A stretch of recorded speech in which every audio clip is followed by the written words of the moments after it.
অরবিন্দ কেজরিওয়ালের আম আদমি পার্টিকে হারিয়ে দেশের হৃদয়ে এবার বিরাজমান বিজেপি। আর এই ফলাফল দেখে উচ্ছ্বসিত বঙ্গ বিজেপি। 2026-এ বাংলায়ও বদল হবে এবং তৃণমূলকে সরিয়ে রাজ্যের ক্ষমতায় আসবে গেরুয়া শিবির। আত্মবিশ্বাসী শুভেন্দু অধিকারী, সুকান্ত মজুমদার, যদিও তাদের সেই দাবি নস্যাৎ করে দিয়েছেন তৃণমূলের অন্যতম রাজ্য সাধারণ সম্পাদক কুণাল ঘোষ। তার সাফ কথা, দিল্লির ভোটের ফলাফল কোনো প্রভাব পড়বে না এই বাংলায়।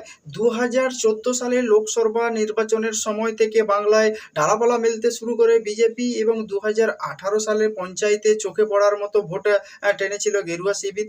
2019 সালের লোকসভা ভোটে বাংলার 18 জন সাংসদ পেয়েছিল বিজেপি এবং 21-এর বিধানসভার ভোটে এবার 200 পার স্লোগান দিয়েও মাত্র 77-এ থামতে হয়েছিল তাদের। এরপর থেকেই ক্রমশ শক্তি হারাতে শুরু করে দিলীপ এবং সুকান্তের বা শুভেন্দুর যে দল বিজেপি। ভোটে তৃণমূলকে কড়া চ্যালেঞ্জের মুখে ফেলা তো দূরের কথা, ক্রমেই গোষ্ঠী দ্বন্দ্বে জড়িয়ে পড়ে তারা।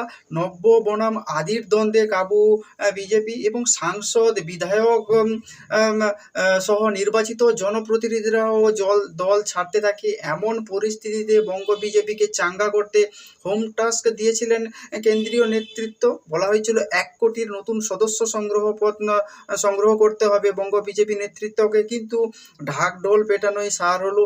1 কোটির ধারে কাছেও পৌঁছতে পারেনি নয়া সদস্য সংখ্যা।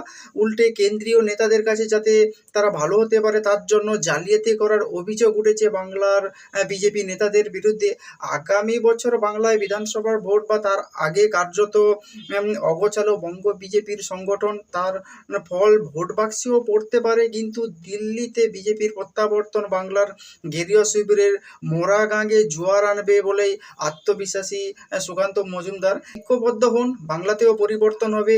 একই সুর পশ্চিমবঙ্গের বিজেপির সভাপতি সুকান্ত মজুমদারের গলাতেও বলেছেন, মানুষ মোদিজির উপর আস্থা রেখেছে, বাংলাতেও বদল আসবে। এবং বিজেপির ওয়েস্ট বেঙ্গল পেজে লেখা হয়েছে, দিল্লিতে বিদায় হলো আপ, এবার যাবে পশ্চিমবঙ্গের পাপ। যদিও বিষয়টাকে আমল দিতে নারাজ কুণাল ঘোষ, বলেন 2026-এ পশ্চিমবঙ্গের বিধানসভা নির্বাচনে তৃণমূল 250-এর বেশি আসন নিয়ে নির্বাচিত হবে এবং চতুর্থবারের জন্য মুখ্যমন্ত্রী মমতা বন্দ্যোপাধ্যায় শপথ নেবেন। বাকি কোথায় কি হলো তা আমাদের বিষয় নয়, দিল্লির বিষয় দিল্লিতে আছে, এখানে দিল্লির কোনো প্রভাব পড়বে না। বাংলার প্রভাব সম্পূর্ণ মমতা ব্যানার্জির থাকবে, তো এমনটাই বলেন।